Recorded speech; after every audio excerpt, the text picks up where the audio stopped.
Hey folks, good morning. This is Rick from LaLa Farm. So over the last several months we have been getting lots of questions about mainly our barn and most recently about our new buck barn. Now we've been kind of given some glimpses of that buck barn as it's been coming together over the last several months. We started this the first week of January with the barn and the fencing for our new buck pen, which is about 2 acres, and we finished it last weekend. Hope you enjoy it. So here is the buck barn. So outside view, the footprint of this buck barn is 28 feet long by about 16 feet wide. The way that we designed this is we have it set up into 3 different spaces so to help us facilitate moving the does. So essentially it's 3 different catch pens. When we move our does for breeding purposes, they're coming from this pasture on this side, and that is the main doe barn there. So in there is where we will do the weights for the does, and then we will let them into the middle part where we've got some 12-foot gates. And again, we're going to do a completely separate video on the big barn. Last year we did a video in 2019 fall, December, January time frame of that barn. We've made a lot of changes. We finished everything that was outstanding. There's a chicken coop on the back. We're going to cover that in a completely different video, but nonetheless, so once we take the weights prior to breeding, so that we've got the weight of the doe at the time we pair them up with the bucks, we will then use 16-foot sheep and goat panels, and those are set up into a run that goes from that barn to that barn. So they'll come in this initial gate and into the first catch pen. We're using the same hardware that we used on the big barn. We use these Spico locks. These are double-sided locks, and we absolutely love them. They're about $25 a piece. Links down in the information section for the video. You can also get them at Tractor Supply, but it's a two-way locking gate latch. So slide it up here, slide it in, and you simply pull it shut. And open it this way, same thing, locks both ways.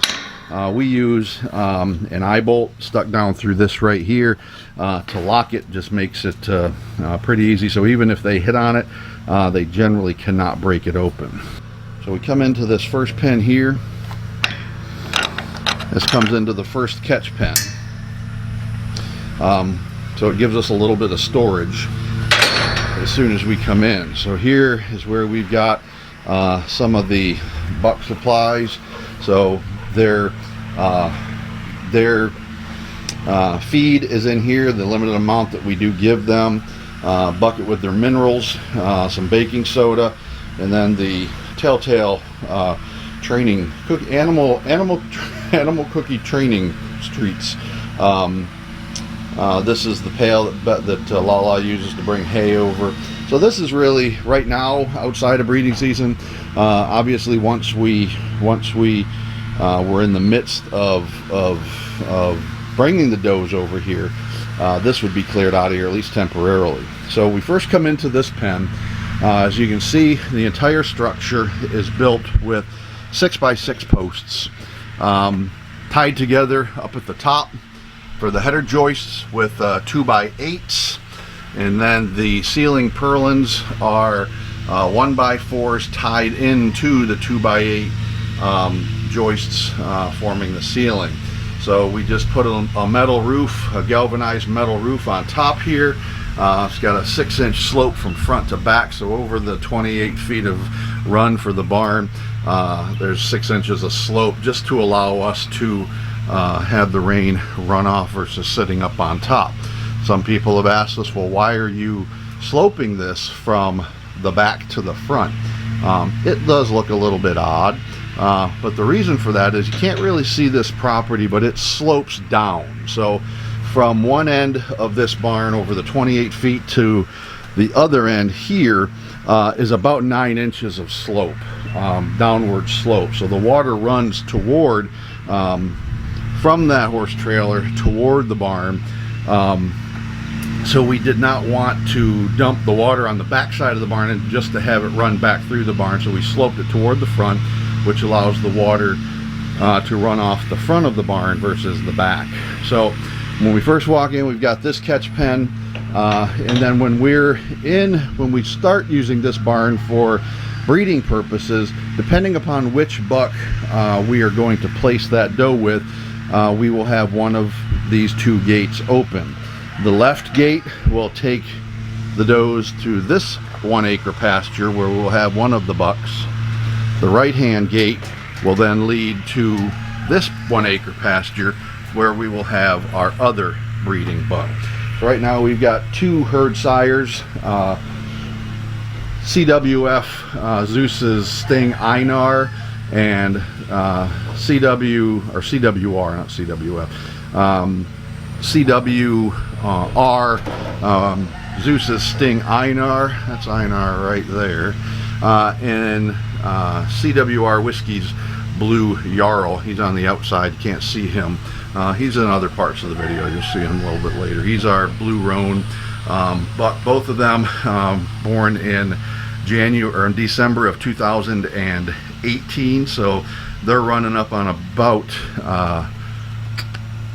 15 months, 16 months now.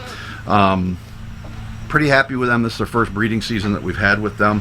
So both of the sides, the left side and the right side, are set up exactly the same. And again, throughout the entire barn, it is all 6-inch posts. Those are set 3 foot into the ground with 50 to 75 pounds of concrete anchoring each one in. All the posts were set first, then we tied it together with the 2x8 header joists horizontally from side to side and then from end to end. Those header joists for the ceiling sit on top of the side-by-side joists. So this thing is really tied together well. We've used 3-inch decking screws to tie it all together. There's 3-inch porcelain coated decking screws. There's one right there.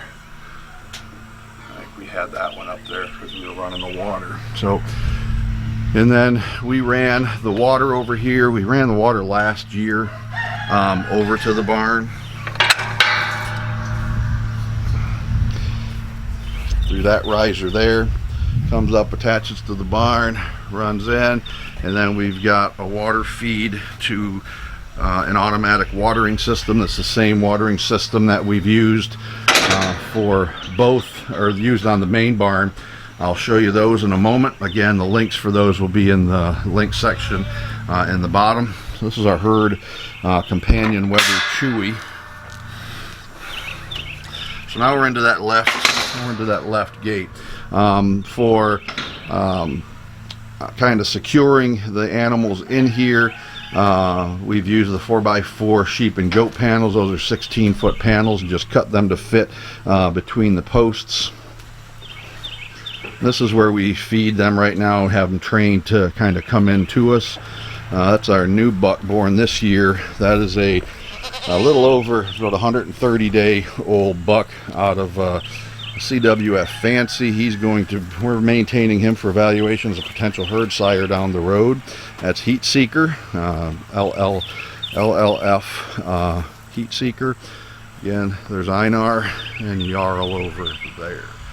So, and then these are a few of our bucklings from this year, affectionately known as 2 and 3, and again 2. So here's the inside of that pen again. So water comes in, goes down to our automatic waterers. Down here, these just use a float system to maintain the water level. These get bleached at least once a week. They've worked really, really well. And they pick up on the training aspect of how to use these things very, very quickly. We've got their feed pans in here attached with carabiners. So depending on where we've got them trapped at or where we're having right now, we have not used the trap function yet, but when we do, we will basically bring them in here for food, close the gate, and then we've got them. So again, each one of these function as an independent catch pen. We use these tartar feeders. We get those from Tractor Supply as well. Since we don't do a whole lot of supplementation, we don't use large bales.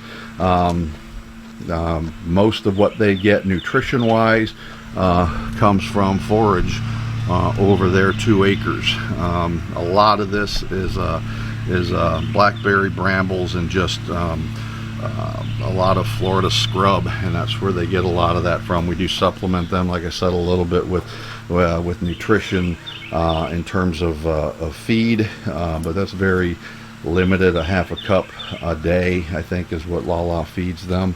But this is that side, so we'll go back out here.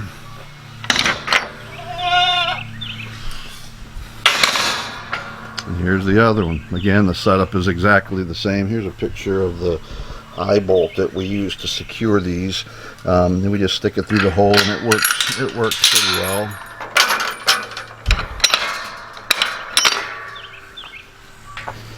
Again, same exact setup on this side. Another tartar feeder, same feed bowls, same gating system, and another automatic waterer. So we can reassemble this, reconfigure it however we want, depending upon what we're doing on a given day.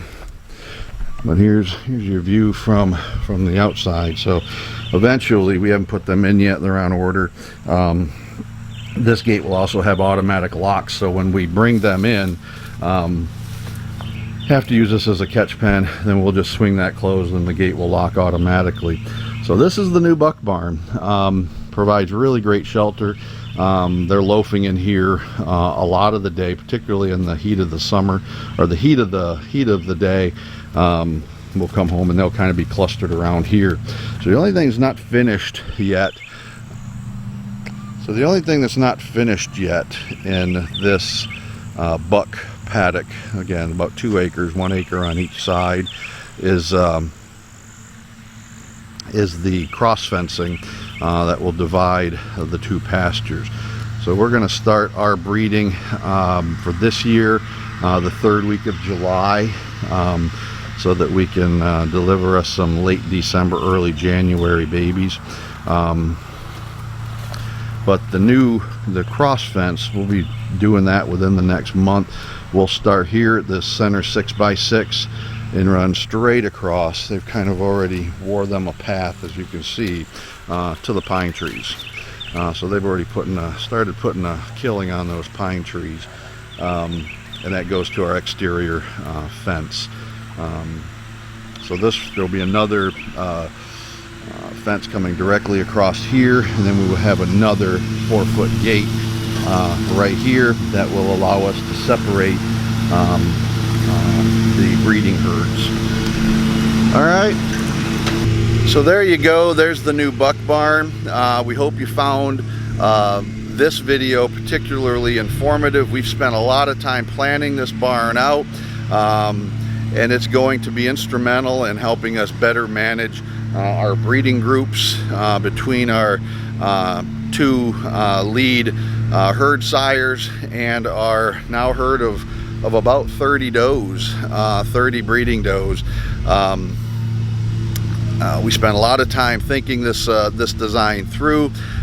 Took us several months to get the paddocks all fenced and now the buck barn put together. If you got any questions whatsoever, please give us a holler. We love to answer questions for other homesteaders, other small farms, and share the knowledge and the experiences, probably more than knowledge, that we've had. Some things we've tried have worked really well, other things we've tried have not worked really well, but nonetheless we keep on chugging. So remember that golden rule, please remember to treat others as you would like to be treated, and we will see you on the next video. Thanks for visiting the farm. Take care.